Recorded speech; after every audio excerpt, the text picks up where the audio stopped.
Gəlin birlikdə 7-ci sinif OTK sınavının izahına baxaq. Birinci sual. Birinci sualda bizə deyilir ki, 0,24 dövrdə 9 dövrü kəsirini adi kəsirə çevirin. Biz bilirik ki, mütəzidə olan rəqəmlərin sayı qədər 9, vergüldə olan rəqəmlərin sayı qədər sıfırlar yazsaq 900 alırıq. 249-dan çıxırıq 24-ü. Çıxsaq alarıq ki, 900-də 225, 225-ə ixtisar aparsaq alarıq 4-də 1. Doğru cavab Y variantı. Gəlin 22-ci suala baxaq. 22-ci, bu 21 idi, bu da 22-ci sual olsun. İki ədədin əbubu ilə əbubu əkobuna bərabər ola bilərmi? A variantı.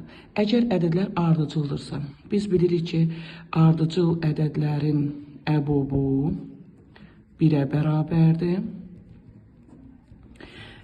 Əkobu isə bu ədədlərin hasilinə bərabər olacaq. Demək, A variantı doğru deyil. Gəlin B variantına baxaq. Əgər hər iki ədəd sadədirsə, məsələn, biri 3, biri 5 götürək, bilirik ki, sadə ədədlərin əbubu 1-ə bərabərdir. Əkobu bunların hasilinə bərabərdir. Demək, doğru cavab B deyil. C variantına baxaq. Əgər ədədlər bir-birinə bərabərdirsə, məsələn, hər ikisini 10 götürsək, əbub biz bilirik ki, ən böyük ortaq böləndir. Ən böyüyü 10 olacaq. Əkob isə ən kiçik ortaq bölünəndir. Hər ikisinə bölünən ədəd də 10 olacaq. Demək, əbubla əkob bir-birinə bərabərdir. Doğru cavab C variantı olacaq. Gəlin 23-cü sualın izahına baxaq. 23-cü sual.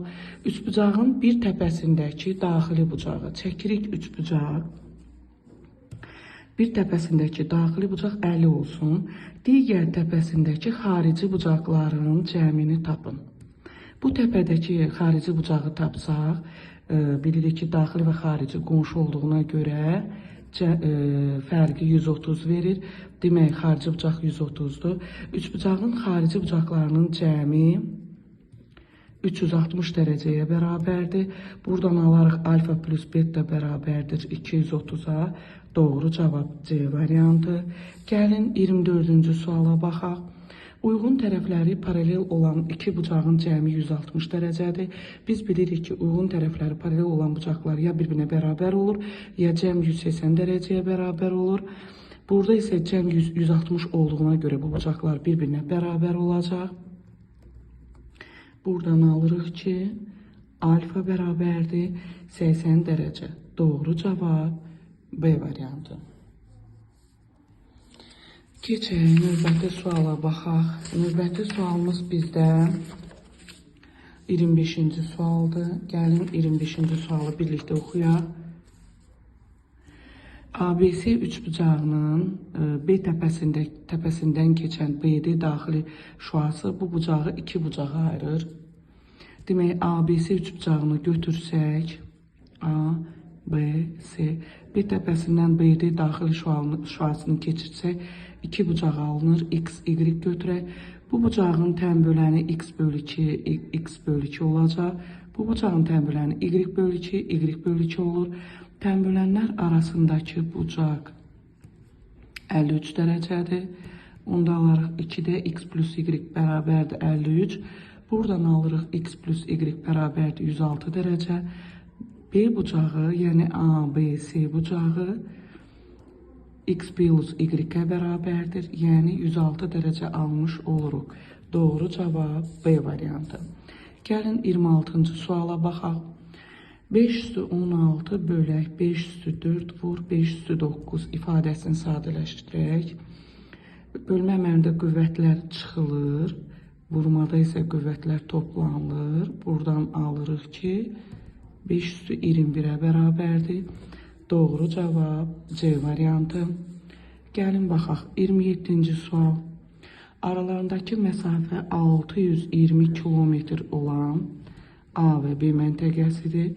Qarşı-qarşıya biri 85, biri 91 km/saat sürətlə hərəkət edən 2 minik maşını yola düşür. 4 saatdan sonra Onlar arasındakı məsafə nə qədər olacaq? Gəlin hər birinin məsafəsini tapaq. Birincinin getdiyi yol 340, ikincinin getdiyi yol 364 olarsa, bu məsafələri toplayıb, getdiyi məsafələri toplayıb, ümumi məsafədən çıxsaq, alarıq 84, arasındakı məsafə 84 olacaq. Doğru cavab A variantı. Gəlin 28-ci sualın izahına baxaq. 1,8-3 ədədini onluq kəsir şəklində göstərin. 3'ü 8'e bölsək, 67 dəfə 56, 0,375 alırıq. Qabaqda tamı var. 1,375 kəsirini, onluq kəsirini almış oluruq. Doğru cavab Y variantı. Gəlin 29-cu suala baxaq. 7'də 3 hissəsi 33 olan ədədi tap. Bu hissəyə görə ədədin tapılmasıdır. Ədədi hissə göstərən kəsrə bölürük. Vur 3'də 7. İxtisar aparsaq 77 alarıq. Doğru cavab Y variantı. Gəlin 30-cu sualın izahına baxaq. Belə bir şəkil verilmişdir. Ştrixlənmiş hissə hansı çoxluğu bildirir? Burada görürsünüz ki, həm A-ya, həm C-yə aid olan hissələr ştrixlənibdir. Demək, hər ikisi götürülübdür. Bu olacaq ana C-nin birləşməsi. Ancaq B isə ortağını çıxardıbsa, demək, A fərqini verir. D variantı olacaq. A və C-nin birləşməsinin B-dən fərqi. Doğru cavab D variantı olacaq. Gəlin 31-ci sualın izahına baxaq. 31-ci sual. 31-ci sualda 6, 11, x, 7 və 3 ədədləri verilibdir. Ədəd ortanı tapanda bu ədədləri toplayıb sayına bölürük. Sayı bizdə 5 dənədir. Ədəd orta 7-yə bərabərdir. Buradan 17, 20, 27 plus x bərabər 35 və x-i tapsaq 35 çıx 27, x bərabərdir 8 almış oluruq. Doğru cavab D variantıdır. Gəlin 32-ci sualın izahına baxaq. M ədədi uyğun olaraq M, 18 və N ədədləri 4 və 6 və 5 ədədləri ilə düz mütənasibdir. Biz bilirik ki, düz mütənasiblik əmsalı K-dır. Buradan K-nı tapsaq, K bərabərdir 3 alırıq. 4'ü 3'ə vurarıq 12. 5'i 3'ə vurarıq 15 almış oluruq. Bizə M və N cəmini soruşur. 12 plus 15, 27'ye bərabərdir. Doğru cavab Y variantı. Gəlin 33-cü sualın izahına baxaq. Bilirik ki, çevrəni tam bucaq olaraq 360 dərəcə götürürük. 240 dərəcəli 360'dan 240 dərəcəni çıxsaq 120 dərəcəli sektorun qövsünü almış oluruq, bucağını almış oluruq.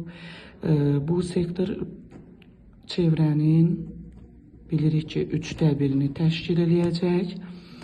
Çevrənin sahə düsturu pi r kvadratı ilə tapılır və biz bunun 3'də 1'i biz bilirik ki nəyə bərabərdir? Sahəsi 27 pi'yə bərabərdir. Hər tərəfdən pi'ləri ixtisar aparsaq r kvadrat bərabərdir 81, r də bərabər 9 almış oluruq. Doğru cavab Y variantını almış oluruq. Gəlin növbəti suala baxaq. 34-cü sualda belə bir şəkil verilibdir. Gəlin baxaq. Birinci halda dairələr bu şəkildədir. İkinci halda dairələr bu şəkildədir. Görürük ki, saat əqrəbinin əks istiqamətində hərəkət edir.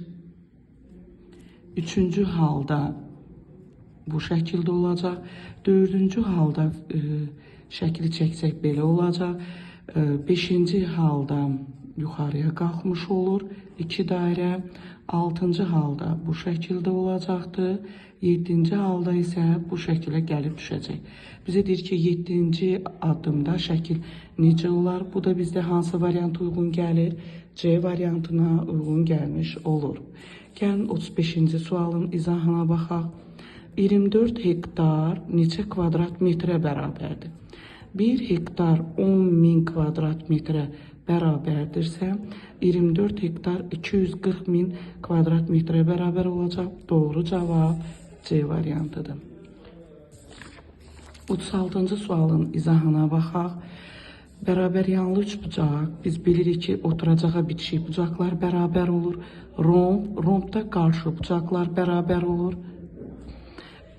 Kvadratda bütün bucaqlar bir-birinə bərabər olur. Trapeziyada müxtəlifdir. Orada demir növünü bərabər tərəfli üçbucağın bütün bucaqları bir-birinə bərabərdir. Düz bucaqlıda hər bir bucaq 90 dərəcədir. Paralelogramda isə qarşı bucaqlar bir-birinə bərabərdir. Bütün bucaqları bir-birinə bərabər olan kvadrat, düzbucaqlı və bərabər tərəfli üçbucaq almış oluruq və sayı 3 dənədir. A variantı 3-ünün. Gəlin 37-ci sualın izahına baxaq. 3 kiçikdir, x kiçik bərabərdir k. Bu bərabərsinin həlli 3'ü almır, k-nı alır. Bu şəkildə olacaq həlli. 6 tam həlli varsa tam kimi götürək 4, 5, 6, 7, 8 və 9'u götürmüş oluruq. Sayı 6 dənədir. 9'da bitir deyə doğru cavab B variantı olacaq. Gəlin 38-ci sualın izahına baxaq. Ədəd oxunda 7'ni qeyd eləsək, 7'dən 5 vahid məsafədə üzərinə 5 gəlirik, 12'ni alırıq və 5 çıxsaq 2'ni almış oluruq. Demək 5 vahid məsafədə 2 və 12'dir. Bu ədədlərin hasili 24'ə bərabər olacaq. Doğru cavab A variantı. 39-cu sual. A vur -8 AB bərabərdir 40 ABC. A-nı tapsaq 40 ABC bölünsün -8 AB. AB-lər ixtisar gedir. -5 C-yə bərabər olur. Doğru cavab A variantı. Gəlin sonuncu 40-cı suala baxaq. 1-dən 199'a qədər olan ədədlər yazarkən 0 rəqəmindən neçə dəfə istifadə olunur? 1-dən 90'a qədər 9 dənə 0 rəqəmi ilə bitən ədədlər var. 10, 20 və sonuncu 90 olur. 100'dən 109'a qədər 101'dən götürək. 101'dən 9'a qədər belə götürək. 9 dənə 101, 102, 103, 102, 103, düz 109'a qədər 9 dənə 0 rəqəmi iştirak edir. 100'ün özündə 2 dənə 0 var və bizdə qaldı 110'dan 199'a qədər 9 dənə 0 rəqəmi istifadə olunur və bunların cəmini tapsaq neçə dənə 9 var? 9 plus 9 plus 9 plus 2 cəm 29'a bərabər olacaq. Demək doğru cavab A variantı. Bununla da 7-ci sinif OTK sınavının izahı bitdi.